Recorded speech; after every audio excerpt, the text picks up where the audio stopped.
Well, welcome everybody, and thank you for your attendance today for our May meeting of the Dark Sky Reserve Committee. And thanks to Mel and others for the agenda, and thanks to council staff and others for all the work going on behind the scenes. It's greatly appreciated. It's obviously been a busy time for everyone. We might just commence with acknowledgement of country. Don, you're going to have to leave that open. You want to leave that? Yeah, you have to. I think it's a public meeting. Oh, sorry. I see. Oh, just trying to cut the noise. That's all right. Coffee machine going. Just that it's the. Oh, yeah, That's all right. Very good. All right, Mid-Murray Council like to acknowledge and pay respects to the traditional custodians of the land, the Nadgeri, the Nawong, Nangaruku, the Narkat, Narrandjeri and Paramak peoples of the Mid-Murray lands and waters. It's upon their ancestral lands and waters that the Mid-Murray Council meets and operates, and Council has respects to the elders past and present and their spiritual beliefs that are of continuing importance to those First Nations people of today. Council further acknowledges the contributions and important role that First Nations people continue to play within the community, and we extend that respect to any people in attendance here today. All right, now, so we've captured who is in attendance. Do we have any apologies? from Councillor Hammond. Councillor Hammond's an apology. All right, thank you. Now, the minutes of the previous meeting held March 5th, 2025 have been circulated. Are there any questions or comments before we make movement to those minutes? Any member? All right, can I look for a mover and a seconder of those minutes being a fair and reasonable record of the last meeting, please? Moved, Bill. Second, Councillor Ros, thank you very much. All right, and I'll assume that everyone's happy for those to be moved. Thank you very much. We'll get to the business arising from out of those directly. Is there any declaration of interest from any member here today out of this agenda? No? All right, thank you very much. We have nil deputations. All right, now we've got about 5 reports from our Development and Community Services team to get through. So again, it has been a busy time. So 7.1 Dark Sky Strategy and Action Plan Progress Report. Jared, can I get over to you? Are you allowed to speak to any of these matters? Sure. Does anyone have any questions regarding that report? So really it's just an update of the formation of the governance body, compliance, the branding strategy. So we've got land use planning, the business plan, securing the 100,000 through the RPPP program, which will go towards building the business plan for the observatory planetarium. Governance support. Yeah, so does anyone have any questions regarding anything specific in that report? Any takers? No? All right. I Thank you guess very much. for me, just to highlight page 7, just that committee members can make their own submission into the Murray Valley Regional Plan. If you think something's important enough, please do it. Thanks, Mayor Simone. All right, good point. You've got till 17th of June to do so. All right, can I please have a mover and a seconder that report be received? Okay, thanks, Chris. Chris and Greg, thank you very much. And I'll assume that there's no dissent to that. All right, I'll move on. Business plan, got that. Business plan.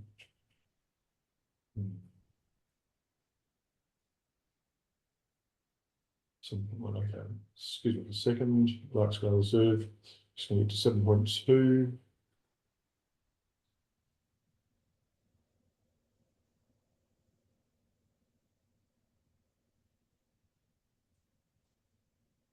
Okay. Right. It's a long agenda. It's a long attachment. Page Yeah. 38. Thank you. Right, yeah. Man.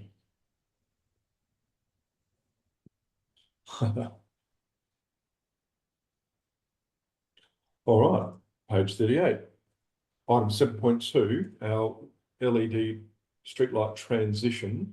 And again, I'll kick it over to Jared for this matter. If you'd like to speak to it, Jared, thank you. Sure. So it's just giving the committee an update on where the upgrade for the SA Power Networks rollout program is at. So confirmed that the lighting will be 3,000 Kelvin down from 4,000. The other good thing that's actually come out of that as well is that DIT have actually come out and reducing their street lighting where they said had to be 4,000 down to 3,000, which is great for us. Council's obviously purchased or ordered the light, so the project needs to be completed by 30th of June 2025. We had an independent review looking at what SAPN were recommending, and that we'll obviously get into that bit. There's another agenda item regarding that. But they've come back and said that recommendation is for a 360-degree shield, and that will be attached to a self-cleaning lens, and that will not affect the performance or lights for won't impact light spill. Where else we got? So then based on that review, council is assessing the potential installation of the shielding and smart excuse me, smart cell technology, specifically in Cambrai, Sedan, Swanreach and Walker Flat. I believe we're just waiting for SAPN to come back regarding the pricing for those particular areas.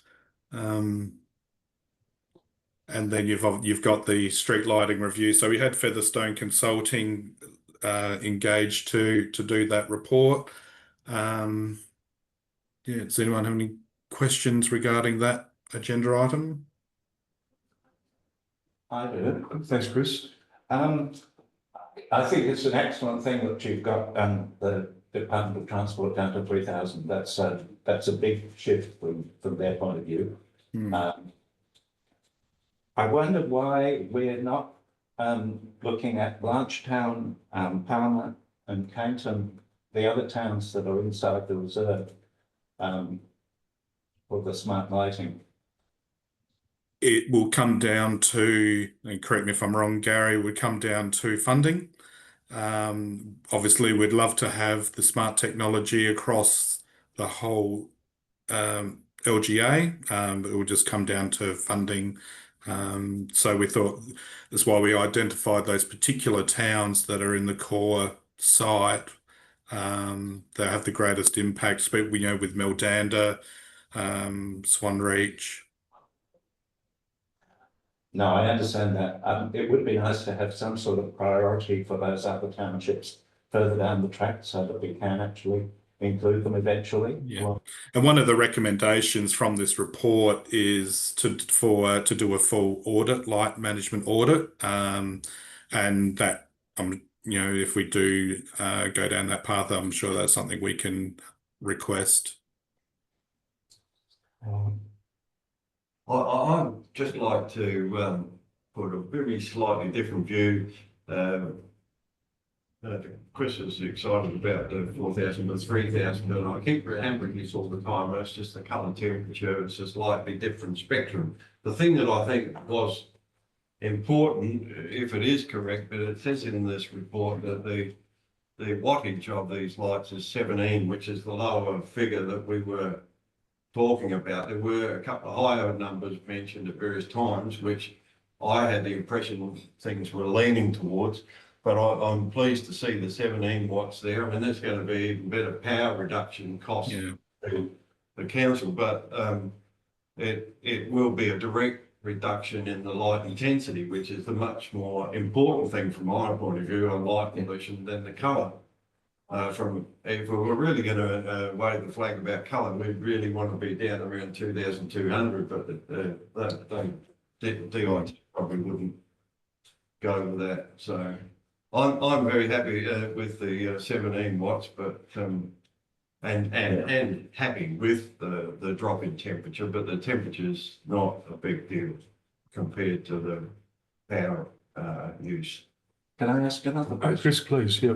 Jared, has anyone in council seen the shielding for these lights? I don't think we have, Gary, have we? No, we haven't. I mean, it's something that we've requested as our power network to indicate to us, because what we've been advised is that the actual shielding is a black strip, not part of the Perspex mould, which we discussed at the last meeting. So that's something that has sort of been clarified at least a little bit more since the last meeting. And hence the advice that the Perspex is actually just a self-cleaning lens, so it should really impact in terms of the actual lighting, but the shield will definitely shine the light downwards. Yeah. So the shield might be on the outside of the. That's what we're acrylic, that's what we're led to believe after more recent conversations. And maybe even a little bit below the bottom of it, which I think is an important thing, because of those diagrams that were shown last time where Yes. it reflects now. Yeah. Yeah. So we are still in that process of having those conversations, and like I said, as Jared has indicated, we're still waiting on the final quote back from SA Power Network. Part of that is getting the specifications for the shielding. Yeah. So I might have missed this in the text, Jared, given we've got what 5 weeks to the end of the financial year, is the shields and potential smart switching would be a retrofit at a later date, or are you trying to do it in the 5 weeks? We're trying to do it within the 5 5 weeks. Yes. Okay. So we're trying not to do any retrospective. Yeah, because it's expensive way of doing it, of course. All right. Have they started? My understanding that they've done some preliminary work around the place. Yeah. All right. Yeah, they haven't started. Cool. So, any further questions of Jared or Gary, or points to make on this matter? Just one from me. Chris? I Yep. think given where we started as a committee, because we were sort of late not learning about this, I think we've made some really positive improvements, and I appreciate what the council staff have done to make that happen. Absolutely, yeah. Thanks, Chris. Well, there's a recommendation on page, something or other.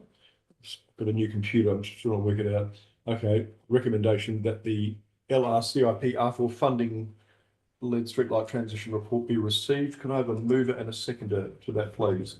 Move Bill, thank you. Don, rather. Crikey's. I'll second it then. Thanks, Bill. I knew there was a bill in there somewhere. All right, there's no dissent to that. We'll move on. Thank you very much. Right, just following down and rolling with you, I think. Just bear with me, I'll just roll through this one. Right versions of agendas or not. No, you've got to make your way through. Oops, let's come back up again. Print out. All right, so item 7.3, branding strategy and IP assignment agreement. Now I've had a request for 7.3, a recommendation. Item 7.3, branding strategy and IP assignment agreement be deferred to a future meeting to enable the alternate logo to be received. Greg, do you want to speak to that matter for a moment at all, or Andy, or? Sure. So I think at the last meeting, it's not necessarily an alternate logo, as distinct from maybe looking at a variation, which we're in the process of doing. Caitlin, who's done the work, also has a full-time job, so we've just been working through that. But I think in the background, I've tested that logo, the existing logo, with a number of people, and also the academics at Torrens University, and also looked into anything in other logos that seem to be similar. And at the moment, nothing has come through, but we'll still produce that variation, which is, again, it sounds simple, but it's actually complex because you're starting to play around with a whole rationale. So we just need to, I suppose, work with the graphic designer on making sure that we don't lose some of the integrity, and what we put forward are both viable. So that works. We should be ready shortly. Thank you, Greg. Any questions from Greg, or any comments to make for anyone? I still haven't seen it, so, Oh, you missed the last meeting, didn't you? yes, I missed the last meeting, All right. so I didn't see the presentation. I didn't have time to look at it online. I'll send it to you, Chris. Thank you. Maybe if you want to, I can take you through it if you want, or otherwise I'll just send it to you. Oh, okay. Yeah, I'd like to talk about it. Sure. Yeah. All right, so I've read, so the alternative recommendation is that this matter we'll defer this to our next meeting to enable that work to happen.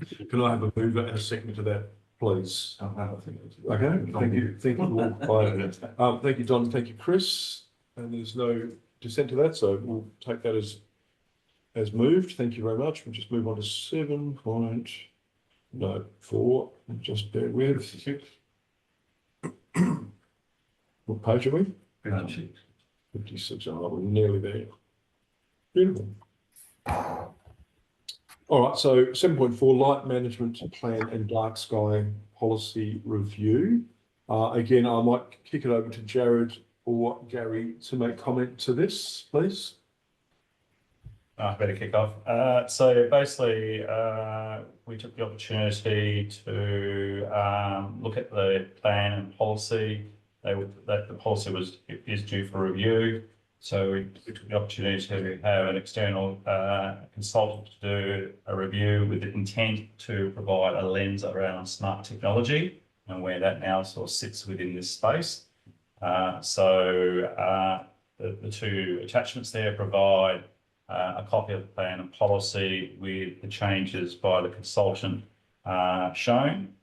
In addition to that, Jared and I took the opportunity of just also tracking some changes that we felt were appropriate given some of the language around the planning system has changed since the policy and plan were first adopted, and they are shown there as well in red. Yeah, thanks, Gary. Any questions of Gary to those points just raised? Just one. Well, it's not a question, it's a comment, really. I think it's at some point we're going to have to figure out what dark sky friendly means. So that when we come to make decisions about public lighting or park lighting or whatever, that we actually know what we're talking about. There is a huge debate, and I was at the Dark Sky Alliance conference in Melbourne in February, and it was very obvious that the international standards are variable from country to country, region to region. And for example, the light that's recommended by SA Power Networks is compliant in the United States, but not here in Australia. So there are issues about what we mean when we say that in Australia, and particularly here. So I think there is work to be done there. I think it's important so that we don't have to go over this ground every time we come up against it, and so that we can explain to people when they bring in a development application or something like that, that we can clearly explain what we mean. Yeah. I'm not sure I know. No, it's a fair point.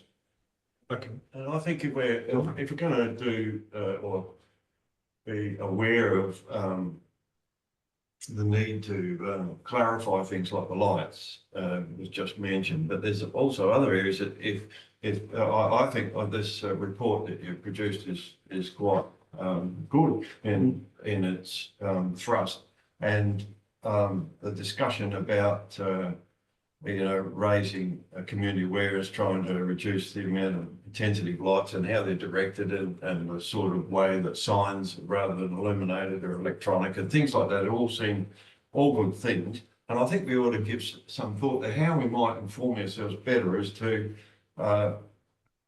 what we might aim for in the way lights are used.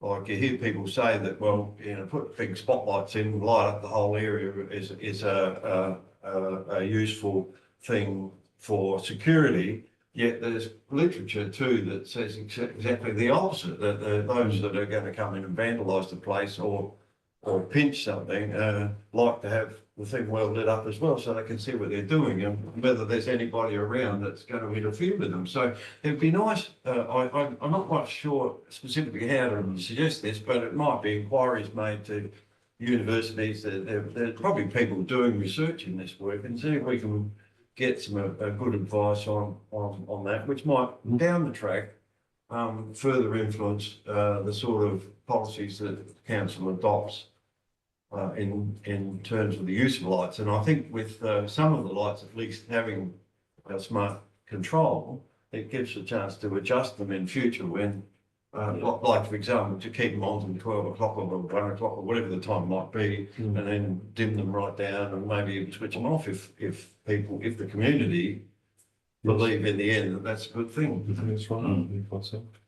There is some research being done at, I think it's Melbourne University, to raise, I'm sorry, I've forgotten her name. She was at this conference in February. She's really switched on about this stuff, and she's a good contact. So I can ask her if there's any documents that she can give us. All right. Any other comments or questions around the table? I think it's a good, Don, it's a really great point. I think we had a breakfast with the RDA the other week, and it's aside from the regulations, it's getting the community, selling it to the community around the asset and what it means, so that really from there, then people just do the right thing because they believe in it. So it's a bit of the stick at one end and the carrot at the other end. So I think it's actually it's a great point, and that's I suppose why it's important to kind of have everyone pulling in the right direction, which is going to take some consultation, but it's all doable. Thanks, Rick. One more thing, can I say? In terms of development plan applications, I think the timing of when people tell you what sort of lights they want to put in is really crucial. There's been an issue with Costa Brothers recently, where they we had long discussions with them about how they could make their development dark sky friendly. That went really well. And then the other brother said, oh, well, we've already bought the lights. So, and that was because the approval process had already come in for that project before the Dark Sky Reserve was actually declared.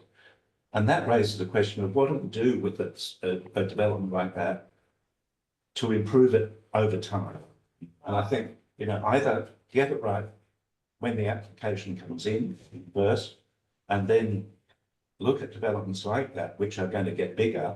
I can see it from my place now. I'm about 20 kilometres away from it, and it's clear as day. Yeah. So that we can persuade people or gently nudge them to improve it in some way or other, whether that's working with for example, a men's shed to create shielding for lights like that, or some other, low cost solution.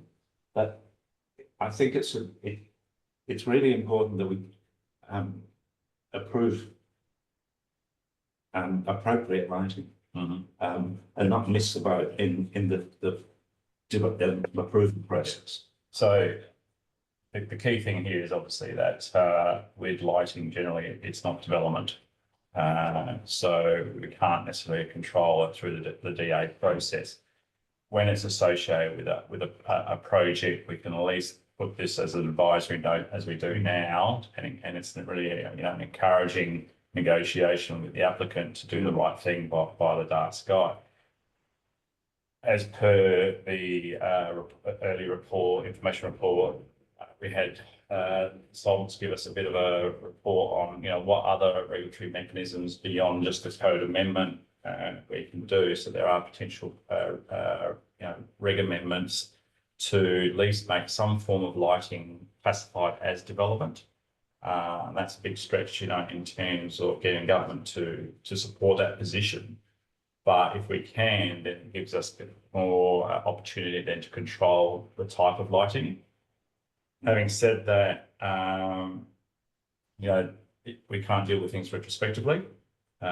So that's the other issue. So that comes down to just a good community education and good citizenship on behalf of businesses to try to do the right thing. Yeah. Just a question. So it seems that an amendment to the planning design code is one instrument. One instrument. Is that part of your 25-26 budget at this stage to have funding to it? I think it had like a $40,000 price tag to it. Well, the to code, achieve that. the code amendment, my current price tag is around about 70,000. Silly, isn't it? Give or take. I think that was the last quote we received. So in terms of what we need is the government to change regs. So the intention is to write to the Minister for Planning to initiate the code amendment. That's our current That's a position. statewide thing then. Well, I think we're going to have to be smart about this and actually probably just look at the reserve. Yeah. And further conversations that I've had is suggesting that we should just focus on the reserve, while our preference is yes, statewide. We're not necessarily going to get government support if we come in there saying all lighting across the state needs to change.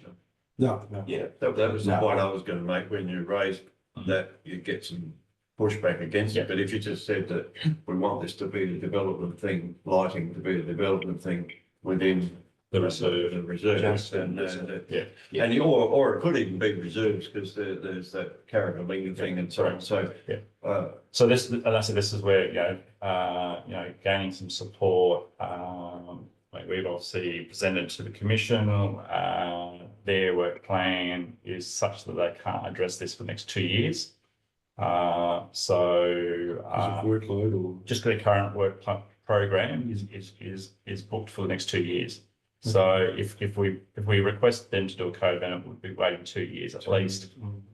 So the advice was that to at least write to the Minister for Planning to advocate for it, strategically just push the point. It might be that enough then to get the Minister to say to the Commission, we want you to make this a priority.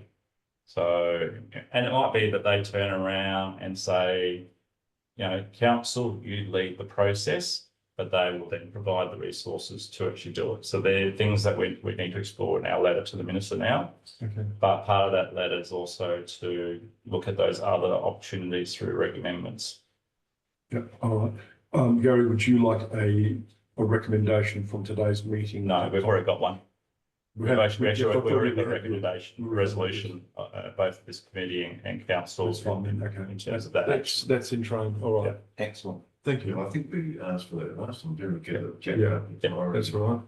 Old man memory here, so, all right, any other questions or comments to those matters raised? If not, on page 56, there's a three-part recommendation that we receive this report and we endorse the updated light management plan and dark sky policy, and that our CEO be the nominee to be authorised to make amendments of a minor or technical nature to reflect feedback provided by the committee. Is someone happy to move and second that, please?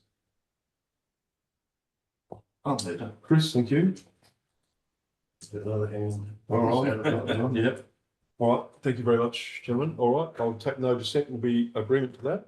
So let's move on to our 7.5.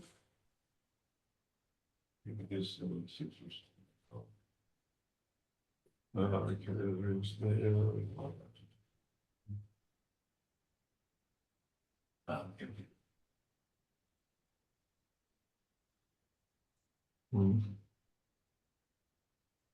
Sure.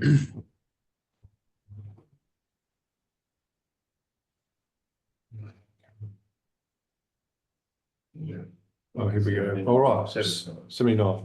Very good. Item 7.5, formation of a government's body. And again, thanks to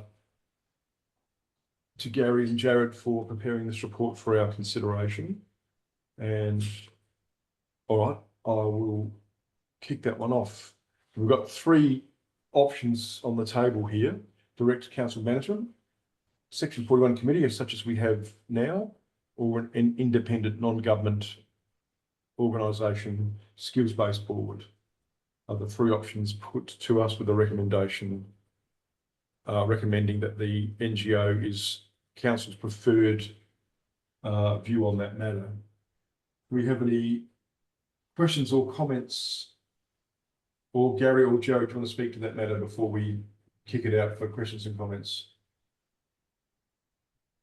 Joe, you want to cover it? Sure. So this was, work that was carried over from the August 23 meeting where I looked at the management of observatories around Australia. And based on that review, majority were independently or privately owned and operated and supported by large educational government institutions. So that's where these recommendations have come from. So there's also a copy of that previous report.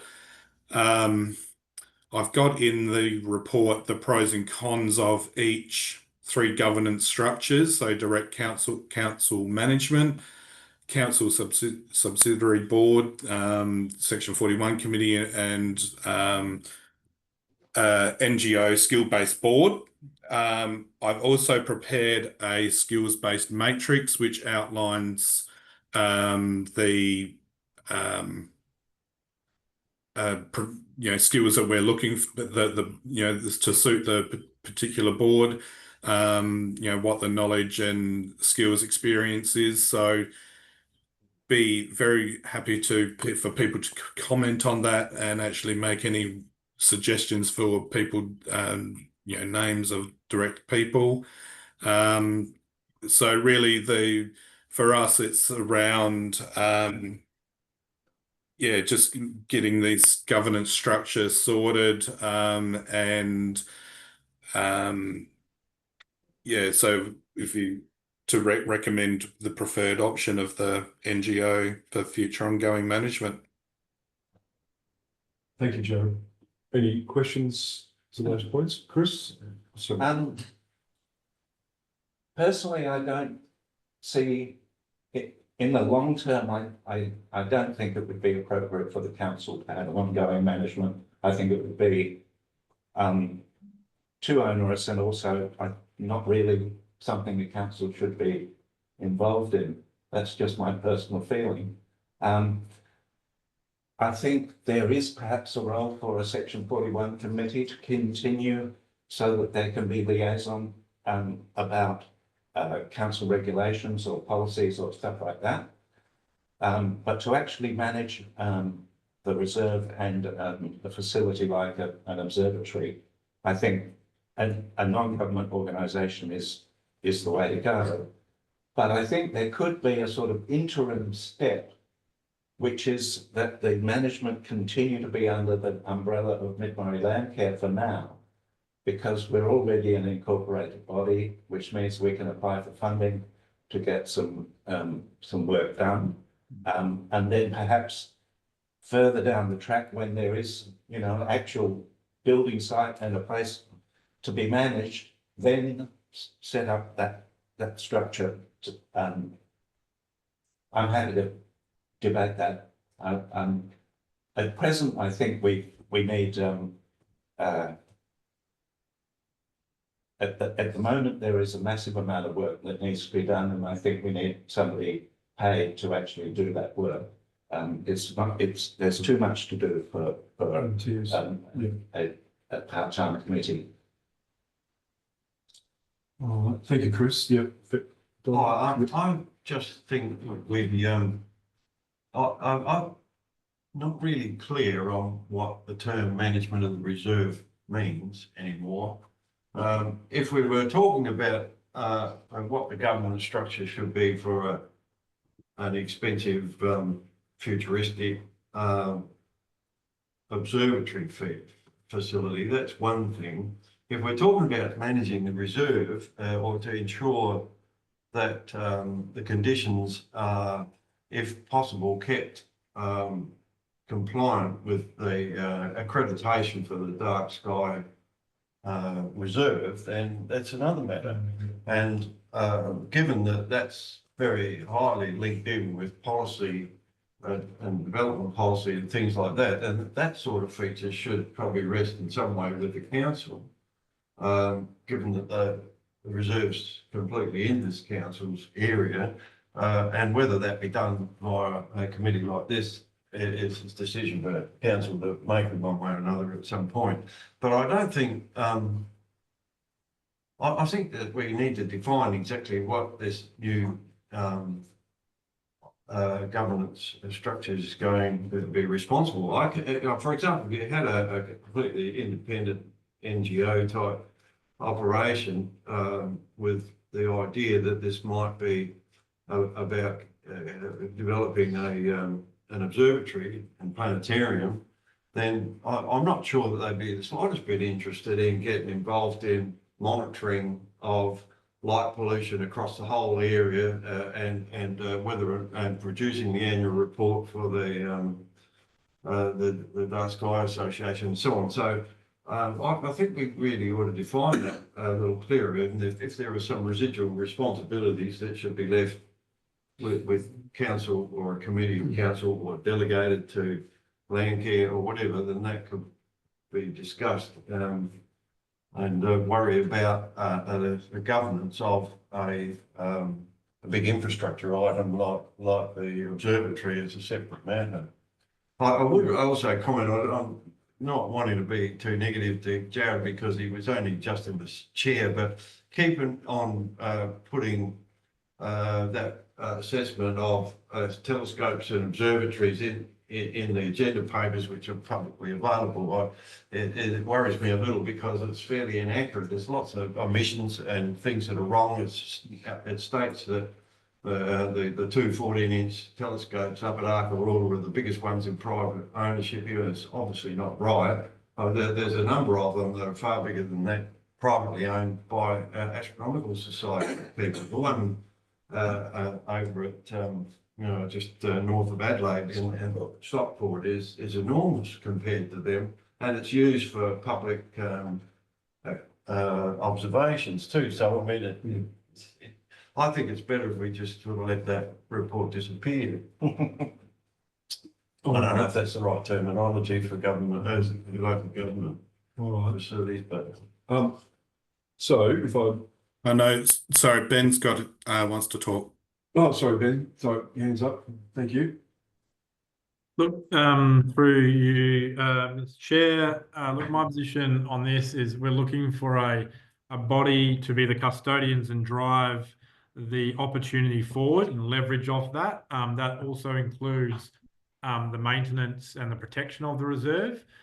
Council, in my opinion, we don't have the resources to be able to do this. And we've had feedback, obviously, in the past around that we're not progressing as fast as people would like.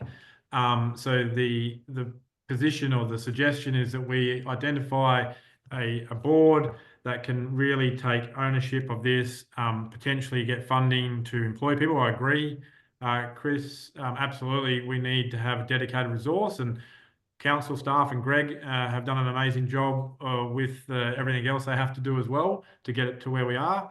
And take over and build on what Landcare have done to get us to where we are from here. So that's my position, is we need to have some people with the right skills and resources to be able to leverage off this opportunity in every facet that it is. Thank you, Ben. Can I add to that? I think in finding those people, one of the things that I think is really important to look at is the research element that a telescope like this could provide to the region, and a facility like that.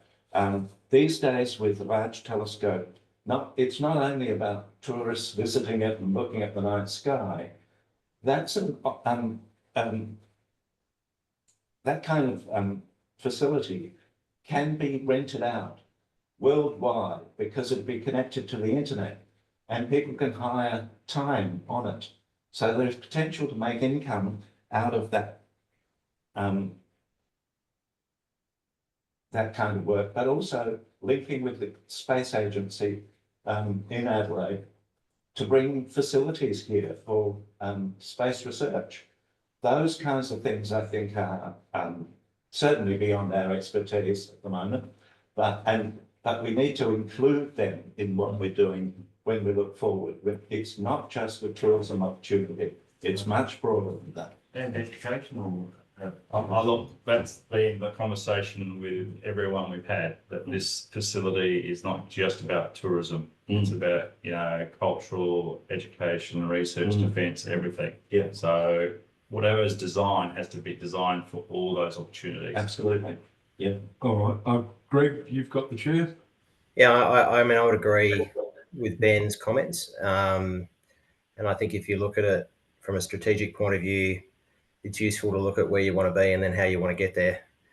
And if this asset is to be where we want it to be over the long term, in terms of the vision, I think everyone has, then in terms of how you actually do that, then it needs a real driver. And I think that's where there's a number of things that sort of then come under that umbrella. Saying that, it doesn't mean that you don't delve into the knowledge that's already there. There's a lot of knowledge that is there to use, and that's exactly what needs to happen. But what you're giving it is a laser-like focus about taking this and moving through the different realms of execution, because there is clearly science, education, tourism. Then there's a lot of stakeholder liaising. There's a lot of work to do within that. There's the protection of the asset. There's also the promotion, who manages the social assets, et cetera, who does the website. So when you run through it, there's a lot to do, and to take it to that next level requires, I think, an evolution in terms of, for me, in governance. So I think it doesn't mean you don't pick up and draw on the knowledge and keep working with the knowledge that's there. It's actually about how you build on it. So to me, that's kind of like how I see it. Thanks, Greg. Look, I'll kick over to Bill and then to Mayor Simone. That's some good comments all around. The thing that we've talked about this even a couple of years ago, but the thing that clearly strikes me is there's a diverse range of skill set required. But from a practical sense, Ben and Greg probably hit the nail on the head. You still need someone to drive it. And it doesn't mean that person becomes the expert on lighting necessarily, or maybe they do. It depends on their background, but you have to draw on all the expertise. In any job that I've ever done, no one knows everything, and it's how you leverage your relationships and your stakeholders. But if there isn't a delineation in respect to who's actually responsible, this will just keep on going around in circles. Yeah. And this is absolutely critical, to get some resource to actually get someone to take advantage of all the good work that's been done over a long period of time by a lot of people. So, one of the other observations I make is even in Western Australia, their governance situation's interesting, but they still rely on the University of Western Australia. They still rely on the government of Western Australia for a lot of their support, even though that in effect they run themselves. So there's probably learnings from all of that. No matter what you do, it still ends up in respect to being about relationships, partnerships, and collaboration, whichever way you look at it. But yeah, please, there needs to be someone driving this. It's impossible for Greg to do it. Don't I know that? I mean, the job has so many wide-ranging accountabilities. The council clearly have indicated over many years the challenge of resourcing and whatever. We had a meeting years ago with the Department of Environment and Water, and the CEO at the time, John Schutz. Unfortunately, he's not there anymore, but he was very, very on board with even providing a resource to do this. And then, unfortunately, it just seemed to, get lost in the system somewhere. So this has been talked about for a long period of time. And, I just think it's absolutely critical right now that should be the priority of this committee, looking at to get that to happen. Thank you, Bill. Thanks. Mayor Simone. Look, just to put it into perspective for the committee, our ratepayers can't continue to subsidise things like legal fees for a trademark. That's a 0.5% rate rise, and we just can't continue to do these things while we're so underfunded. And like we've talked about, we don't have the resources. I don't think we need, I think an NGO is the only way to go for us. And I don't think we need a Section 41 to support that. I think that NGO will collaborate with our council staff, because we've always said that, it's on our strategic plan that we will support it, and we'll bring any items to council through our council staff, just working with that NGO. But I think it's the only way to go to make sure that this project gets to where it needs to be, with the education, the science, the tourism, like every single little step. Council just can't continue to do this. Point well made, thank you. All right. Yes, tricky one. Having been involved with the Truro Association for a number of years now, I know how hard it is just getting people around the table just to do a few projects around a small town, let alone run a major reserve. But so, Chris, do you want to put the option of the Landcare Group as a fourth potential option? What I'm thinking with the agreement of the group is that we might defer. This to me is one of the biggest ticket items we're going to do going forward, I want to get this right, because at worst the whole thing just collapses because we don't get people stepping up to become, treasurer, secretary, chair, all those roles that you need. You need that passionate person to call the meetings, to capture the meeting minutes. All that stuff's got to happen. And if you don't get those people around the table, despite all the best ideas and all the great inspiration, it's, as they say, 5% inspiration, 95% perspiration is local government. All this stuff is the same.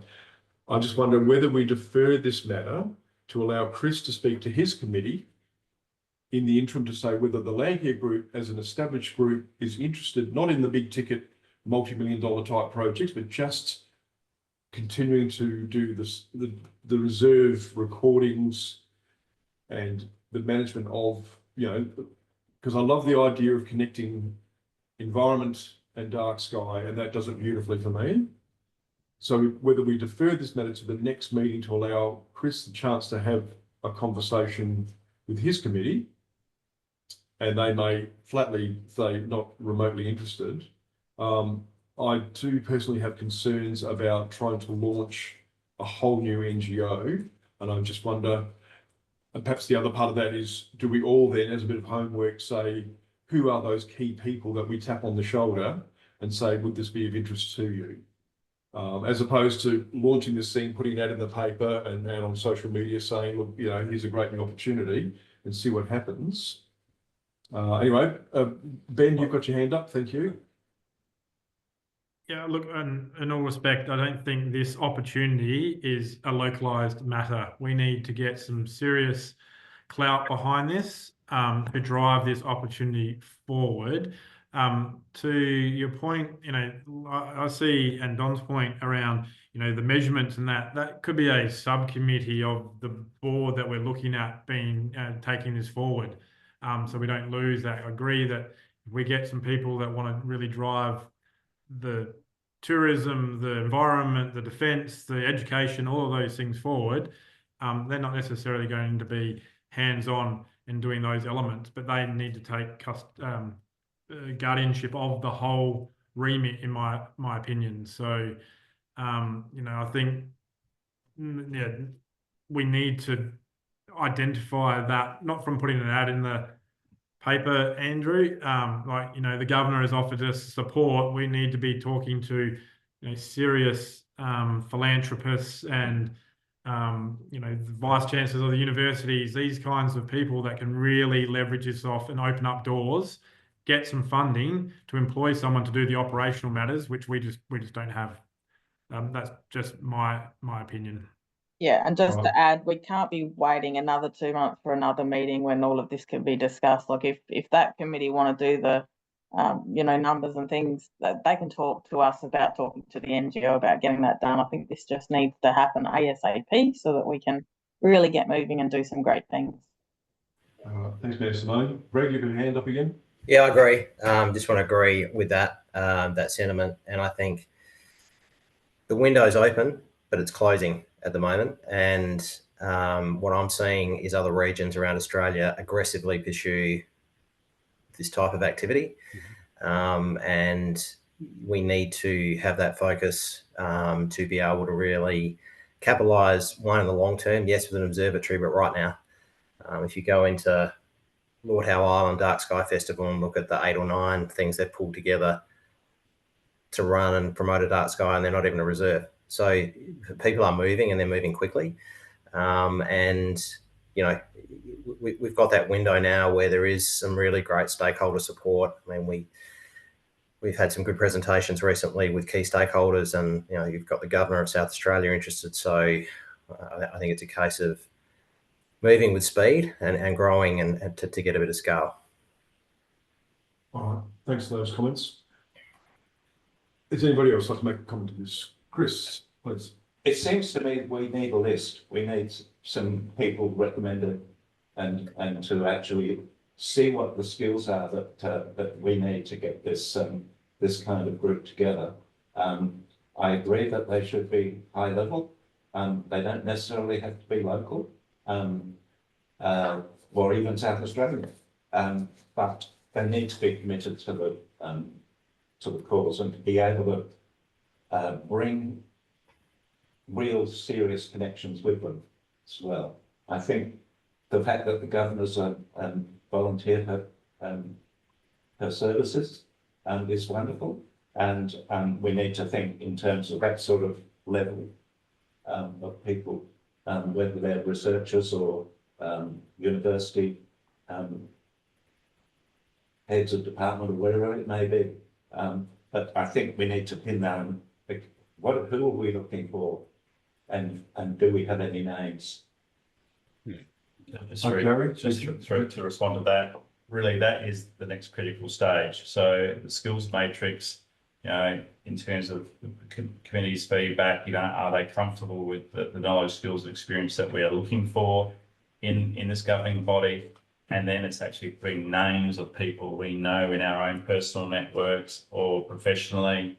We've heard a whole host of different organisations that we should be identifying. Yes, and that's what the Governor asked us to do, was effectively provide her with a guest list. So yeah, we now need. I mean, Jared and I, we brainstormed some names. We didn't want to put names on this report because it wasn't appropriate. But we just need to, in the background now, start developing that list. We've got our engagement plan, which has a whole host of names on it. They may not be representative of a governing body. But having said that, if we know of any university, someone from the space agency, we just need to have those names. We'll compile the list together and we'll follow up with the Governor. Thank you. A question for Ben, if I may. Let's assume we're going to vote on this directly, and that the group decides that option 2, or the recommendation rather than point 2, is adopted, and we move to an NGO based. That will then go to council for ratification. Ben, in your view, what would you see as a reasonable time frame to sort of in that transitional process from council? At some stage, council will resolve to disband the Section 41 committee as we are now, and that will then morph in some part into the NGO. So a couple of things would, in your view, what would be a transitional phase that would be reasonable to council? And secondly, would it be reasonable that NGO would make use of council facilities, not of staff time, but just say this meeting room and those nuts and bolts sort of logistical things that will make that transition a bit easier? So there's a bit of a home base to sort of do some planning. So first comment is the recommendation says progress the establishment. So that's what the committee's been asked to do, and then council would endorse that as an option. And then, as Gary's talked about, we would run a process to progress that opportunity. That's not going to be done, in the next month or so, because we need to be having those conversations. But to Simone's point, is time is critical, and we need to get cracking on this. So the Section 41 would remain in place until there was an operating board with structure. So we would continue to operate and drive this forward as what we have been doing through council staff and Greg and all the amazing people sitting around the table, whilst we explore that opportunity. So I can't put a time frame on it, Chair, but we know that this is a really important element for us to make sure that we're maximising this opportunity. All right, thank you, Chris. Chris? I think I've changed my view in this discussion. If we're looking at that sort of level of person, I don't think they'd take us as seriously if it was a Landcare approach. If it was Mid-Murray Landcare going and saying, "Hi, you don't know me, but," I don't think that carries a whole lot of weight. I think council carries much more weight, and certainly the governor does. So I think certainly we can support it, but I think perhaps it's not the right approach. Yep. Through the chair, to reiterate that, so we presented the SATC commission last week. David Koch is the chair of that commission.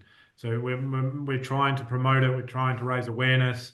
We're flagging that we want to look at the governance structure, and we want to identify people using the governor's opportunity to host a dinner.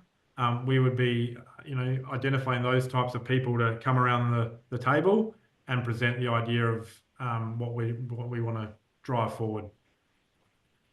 All right. Thanks again, Ben. Appreciate it. Are there any other comments or questions from the group with regards to this matter? All right. Do we want to put a time frame around prospective people, on that skills-based matrix as well? Is that appropriate? Yeah, I think it's a good idea. Just a time frame It's a good idea. to get back to myself or Gary? Between now and the next meeting, is that reasonable? Even Earlier? Earlier, I would suggest, Yeah. because this recommendation will go to the next council meeting. So really, we want to start working on the process soon after council's resolution. So yeah, we want to start pulling this together as soon as possible. Okay. When's that? When's the next meeting? 2 weeks. Is 2 it weeks? fine? Oh, okay. That's when our Landcare meeting. Stop smiling with it, Simone. That's just an email to you, Gary, though, isn't it? That's just an email. Yeah. Yeah, And all right. through the chair, that list of that Jared's made is not exhaustive on the skill No, set. not at There's all. another opportunity or someone that can play a role given your networks. I agree with Chris, they do need to be passionate about the region or the opportunity or the state, because we don't see this as just a regional play. We see it as a state and a national perspective. So we've just proposed a matrix of people that could be involved. If there's names, I think that's what we're asking. If you've got it, say, hey, Bruce, he's would be really good in this space, then let us know and we can throw that into the mix as we consider what we're looking for. All right. Thank you, Ben. All right. All right. I don't know if we want to incorporate a third point about a time frame or just we want to adopt the 2 points in the recommendation stage. My suggestion is you don't need to put that time frame in the recommendation. It's just that you guys, every committee member, just needs to get back to Jared and I with some names. Okay, lovely. All right. All right. If there's no further questions or comments, I'll put the recommendation and seek a mover and a seconder, please. Thank you, Councillor Ross and thank you, Mayor Simone. Move and second. All right. Can I get a show of hands, perhaps for this one, just to who is all in favour? All right. That's clearly passed. Thank you very much. All right, so let's roll on. Yeah, good, thanks. Just thinking, thank you for what since the images. What are we? Okay, thanks. Just 5. Let's keep going.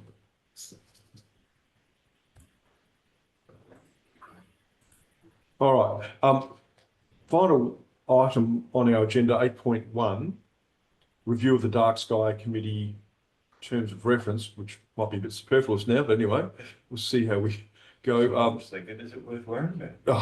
Well, I I guess, don't think it is. And just to be clear, like the Section 41 committee keeps running, and it could run for a long time. So, you know, we've got to progress that piece of work, yes, but this committee definitely plays a really important role on this matter. no, I think, And I think if we've just established a committee for the Friends of the Institute, and that took 18 months, I think it was. So yeah, it's not going to be a quick, and that's why we didn't want to waste 2 more months. We want to get moving on this, and no, this committee will be here to support until that happens. all right. Thanks, Mayor Simone. There is well, Gary, do you want to speak to this at all? Yeah, well, just very quickly. So the council just recently adopted new procedures for council and committee meetings. And so our governance team have just basically done a review of all our committee terms of references just to bring in line with the new procedures at meetings. And so, yeah, basically it's presented with those changes from those new procedures. Okay, But yeah, that's pretty much it. So it's just really a tidy up. all right. Are there any questions or comments before we go to the recommendation? Okay, if not, I'll move the recommendation as printed on page 89. We have 2. So there's an option if there are any amendments that committee members seek to present to council. Otherwise, you're recommending it for adoption if there's no changes that members want. All right. If there's no changes from anyone, no amendments, then we'll move adoption of point two. Yep. Okay, we move in second, please. Thank you, Bill. Don, you are good today. I was doing well. Yeah, and Bill, thank you. Right. All right, thank you, gentlemen. All right, there's no dissent to that. We'll assume that's moved. Thank you very much. Okay, just roll through to the.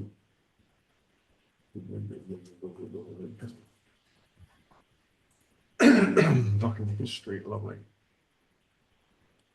What have we got at the end of this? All right, do we have page 104, our final page, questions without notice? I've got 2. Okay, 2 for Chris, thank you. This proposed Walker Flat site, where is it and how did anybody come to that conclusion that it's a good site? Does anybody know? There is no site. It's just a locality at this stage. Oh, okay. Yeah, just saying in terms of trying to maximise both the protection of the core site and the economic opportunities that Walker Flat would present from an employment attraction perspective.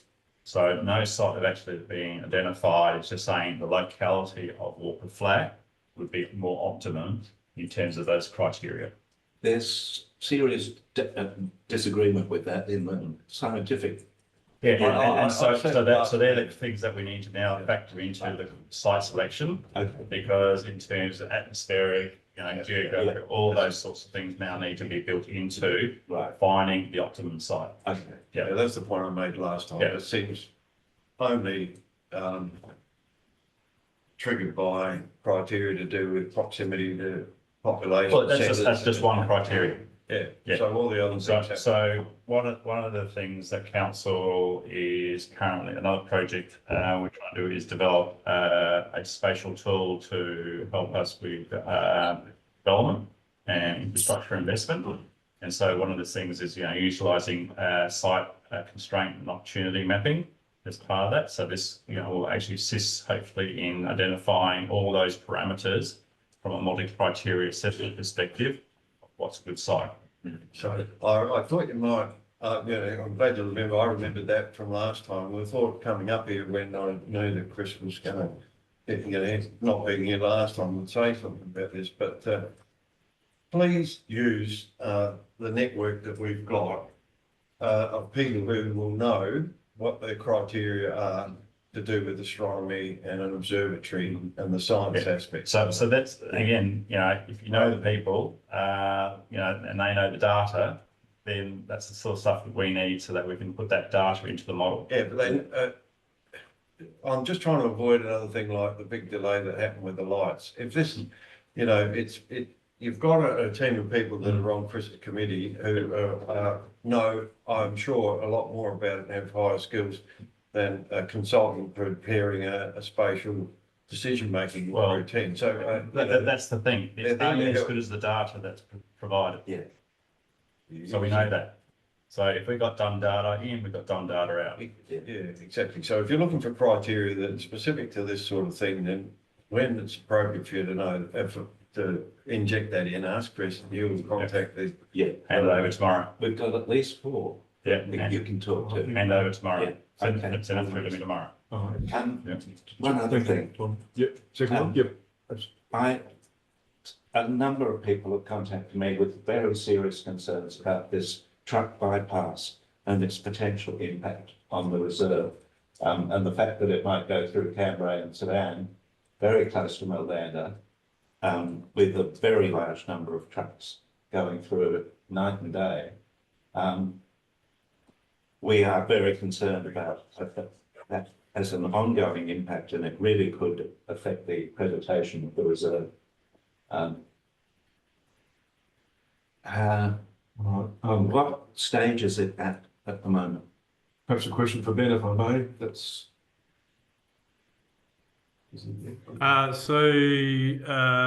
The federal government, newly elected, have only committed half the money to the project, with the ambition that the state government put the other 50% in. Usually these kinds of projects are funded 80-20, or they have been previously. So there's a massive, and we're talking, $1 billion project. And so there's significant variation in that. But I think there's definitely a commitment from the state government that it's needed, and it's just about how they fund it. Simone, would you like to add anything else on that? Just that, I don't believe, definitely in my time, we haven't been engaged or consulted on it. It's just happening. Whether last mayor was, I'm not sure. So it's already happening. It's probably not going to be that many more trucks than what's there. But council is concerned. We're concerned about the traffic through True Road, Canberra and Sudan, mainly for safety reasons to start off with. So we've already sent a letter to a number of ministers outlining our concerns. So we'll wait to be engaged. Thanks, Mayor Simone. And I'll just add that, just referring back to the Mayor's comment at the start, that the regional plan is out for consultation. The regional plan acknowledges that, there is a potential, freight bypass. So, you have concerns by it, you need to speak, in terms of a submission on the regional plan. That regional plan will decide investment by government. Yep, all right, no, very good pick up, and yep, thanks, Mayor Simone, for picking that up at the start of the meeting that we need to attend to that. Yes. Chris, I'll email it to you. Thank you. All right, no, That's all. Thank yeah, you. thank you very much. Any other questions without notice from any member? All right, good. We have no confidential reports, and I look forward to seeing you Tuesday, 26th of August, 2025. We'll continue. I've got a final question for Councillor Roz. Did you get some rain yesterday? Believe it or not, Canberra nearly got 6 mil, and the farm, which is Runs Road at Sudan, we scored 16 mil. Wow. Yes. All right. Really, That's really. water in the tank. And maybe some green feed germinating, providing we get the follow-up rain, if we do. Yeah, but at least it came from a different direction than normal. And being, from the southwest, that's sort of more like a traditional weather pattern, whereas Yeah. what's been the last few years has definitely haven't been normal weather patterns. Fantastic. Oh, that's good. Anyway, Excellent. good to have a wind down again. Yep. That's it. Well, thanks. Did you say? Winds. Yes. Thanks everyone for your attendance today, and we look forward to catching up in August. Okay, all the best. Thank you. Okay.